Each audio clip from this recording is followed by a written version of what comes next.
हरिओम प्रणाम मित्रों। चलिए हम लोग भगवद गीता जी के कुछ गिने चुने श्लोकों पर चिंतन कर रहे हैं। गीता जी के अनमोल रत्नों पर। तो मित्रों, आज दूसरे अध्याय का 11वां श्लोक चिंतन के लिए ले रहे हैं हम। अशोच्यानन्वशोचस्त्वं प्रज्ञावादांश भास्वसे गतासु न गतासुश्च नानुशोचन्ति पंडिताः।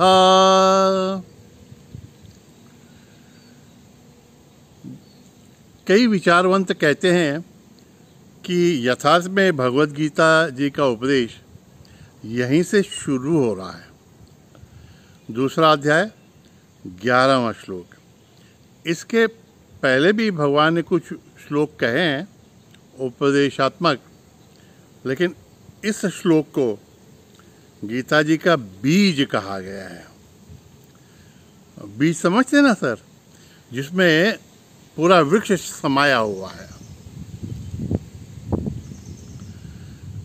भावार्थ तो देख लें पहले। अशोच्यान, भगवान श्री कृष्ण अर्जुन से कहते हैं अशोच्यान, जिनके बारे में शोक करना योग्य नहीं है।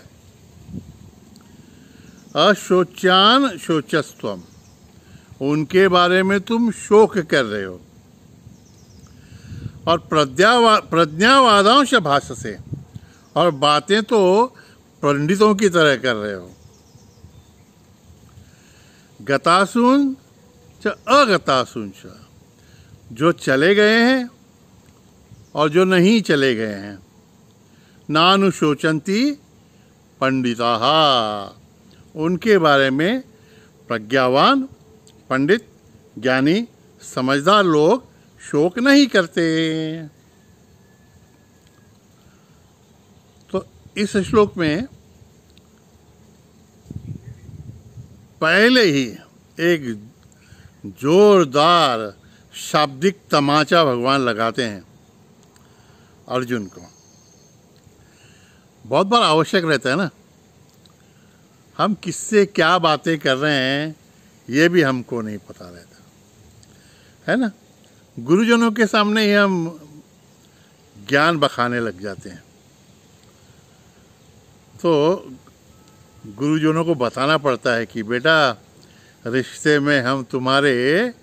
लगते हैं। तो यहाँ पे भगवान श्री कृष्ण कहते हैं कि तुम बातें तो बड़ी पंडितों जैसी कर रहे हो, लेकिन जिनका शोक नहीं करना चाहिए, जो चले गए हैं या जो जाने वाले हैं, उनके बारे में भी ज्ञानी लोग शोक नहीं करते, और तुम तो शोक कर रहे हो। सीधी सीधी बात है। ज्ञान की बातें और पंडितों जैसी बातें कोई रोक कर नहीं करता। एकदम सिंपल बात। तुम अगर ज्ञान की बातें कर रहे हो अर्जुन, तो फिर रो क्यों रहे हो, है ना। भगवान कौन सा तत्वज्ञान अर्जुन को सिखाना चाहते हैं, ये देखने के पहले एक बात स्पष्ट कर दें कि लोग कहते हैं भाई भगवद गीता तो अर्जुन को सिखाई गई, अर्जुन को उपदेश किया गया युद्ध करने के लिए, हमको कौन सा युद्ध करना है। और कहते हैं भगवद गीता तो हिंसा सिखाती है, अर्जुन तो कितनी अच्छी बातें कर रहा था कि मुझे युद्ध नहीं करना चाहिए। तो पहली बात, ये जो उपदेश है ना, ये एक यूनिवर्सल संदेश है, हम सबके लिए है। अर्जुन को तो निमित्त बनाया गया है। एक गीता ध्यान में बड़ा अच्छा श्लोक है, बताता हूँ आपको।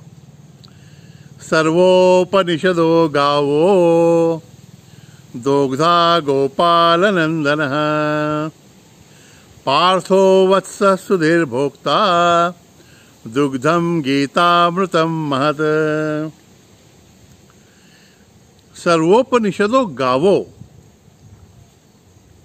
ये भगवद गीता क्या है तो बताते हैं। सभी उपनिषद ये गायें हैं। सर्वोपनिषदों गाओ, दोग्धा उनका दोहन कर रहे हैं गोपाल नंदन। देखिए, भगवान श्री कृष्ण को अगर गायों का ये अमृत दोहना है तो उनको गोपाल नंदन ही बनना पड़ेगा। अरे हमको भी मालूम है, आपके पास गायें कितनी भी हो, दूध दोहने का काम आपको लगता है उतना आसान नहीं होता। दोग्धा गोपाल नंदन है। और पार्थो वत्स, और बछड़ा कौन है? ये पार्थ है, हमारा अर्जुन है। इसमें एक बहुत बड़ी मेक है, युक्ति है, समझ लें तो। जो लोग गाय को धोते हैं या जिन्होंने दोहन देखा है, गांव के लोग वही समझ पाएंगे कि आप डायरेक्ट गाय को का दोहन करने बैठे तो दूध नहीं देगी गाय। पहले आपको बछड़ा लगाना पड़ता है, थोड़ी देर बछड़ा दूध पिएगा तो फिर उसको अलग करके फिर आप दूध दोहने लगते हैं। ऐसा मैंने देखा है। तो यहाँ पे पार्थ है ना, वह उस प्रकार का बछड़ा है जिसके माध्यम से, जिसको निमित्त बनाकर भगवान श्री कृष्ण उपनिषदों का दोहन कर रहे हैं। और उसका दोहन दूध क्या है? गीतामृतम महत्। उन उपनिषदों का, उपनिषद रूपी गायों का दोहन करने वाले ये भगवान श्री कृष्ण हैं। बछड़ा है अर्जुन, और उसका जो दूध है, उपनिषदों का सार है, वो गीतामृतम, वही भगवद गीता रूपी दूध है। और अमृत है, अमृत। अमृत से मीठा है इसके लिए नहीं कहा है। अमृत जानते हैं ना, एक बूंद अमृत की अगर हम प्राशन कर लें तो अमर हो जा सकते हैं। तो भगवद गीता का थोड़ा सा भी अगर रसपान हमने कर लिया तो जन्म मृत्यु के फेरे से हम छूट सकते हैं। बात में अर्जुन के निमित्त की कर रहा था। अर्जुन को यहाँ पर बछड़ा बना के निमित्त किया गया है। बातें सब तो हमारे लिए ही उपदेश की हैं। आपको क्या लगता है भाई, वो दोनों ओर, दोनों युद्ध भूमि में दोनों ओर कितने ही अक्षौहिणी सेना थी, बहुत सैन्य था, लेकिन अर्जुन को ही लेके सामने क्यों बताई गई भगवद गीता कि भगवद गीता ये जो अमृत है ये अर्जुन के माध्यम से आने वाली सदियों तक, सैकड़ों सहस्त्रों वर्षों तक साधकों तक पहुंचती रहे। इसलिए इसके बाद, इस श्लोक के बाद में जो कुछ भी हम समझेंगे वो हमको भगवान डायरेक्ट बता रहे हैं। और ठीक है, इनडायरेक्ट भी अर्जुन का निमित्त बना के बोल रहे हैं, ऐसा भी समझें तो भी चलेगा। क्योंकि हमारे महाराष्ट्र में एक कहावत है, लेकी सांगे सुने लागे। बहू को तो डायरेक्ट बोल नहीं सकती माता जी, तो अपनी बेटी को ही गुस्सा करके बोलती रहती है बहुत सी बातें। वो बहू है, सुन के समझ जाती हैं। तो आज का भी ज़माना ऐसा है ना, गुरु लोग डायरेक्ट कुछ तो शिष्यों को बोल ही नहीं सकते ना, भाग जाएंगे शिष्य। तो भगवान भी उस समय अर्जुन का निमित्त करके बहुत सी बातें सिखा रहे हैं। इस श्लोक में हमें शब्दार्थ ऐसा लगे कि अर्जुन शोक कर रहा था, वो सब पितामह, गुरु, बंधु लोग सब मर जाएंगे इसलिए। तो एक बात तो स्पष्ट है कि अर्जुन इसलिए नहीं शोक कर रहा था कि वो सब मरेंगे, वो सब जाने वाले हैं। अर्जुन को एक बात बुरी लग रही थी कि उसे उन सबको मारना है। तो इस बात पे हम आगे आएंगे और भगवान श्री कृष्ण भी निर्देशित करेंगे। लेकिन एक बहुत बड़ी बात भगवान यहाँ पे बता रहे हैं कि जब कभी भी हम शोकग्रस्त हो जाते हैं तो हमारा शोकग्रस्त होना ही हमारी मूर्खता का सबसे बड़ा लक्षण है। अगर हम शोकग्रस्त हो गए तो इसका सीधा सीधा मतलब है कि हम हमारे स्वरूप को भूल गए हैं। अरे आत्मस्वरूप को तो छोड़िए, हम हमारी बुद्धिमत्ता को भी गंवा बैठे हैं। क्योंकि भगवान कहते हैं कि तुम थोड़ा भी चिंतन करो, थोड़ा भी विवेक करो, तो किसी भी चीज़ के बारे में, किसी भी व्यक्ति के बारे में शोक करना तो योग्य है ही नहीं। क्योंकि इस संसार में कोई भी चीज़, कोई भी व्यक्ति, कोई भी परिस्थिति शाश्वत है ही नहीं। जो पहले नहीं थी वो अब थोड़ी देर के लिए हमारे पास आई और अब चली गई। इसमें कौन सा शोक करने की बात है? और ध्यान में लेना है कि हम कभी भी शोक करते हैं तो एक तो भूतकाल में जो बातें हो गई हैं उनका चिंतन करने से, उनके बारे में पश्चाताप करते करते हम दुखी हो जाते हैं, या फिर भविष्य की चिंता करते समय कि अभी क्या होगा। तब भगवान हमें निर्देशित करते हैं कि देखो, भूतकाल तो तुम्हारे हाथ से चला गया है, भविष्यकाल अभी तक आया नहीं है।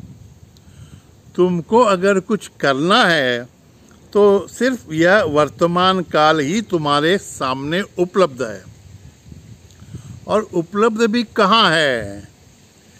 बोलते बोलते ये सामने का क्षण भी भूतकाल में चला जाता है।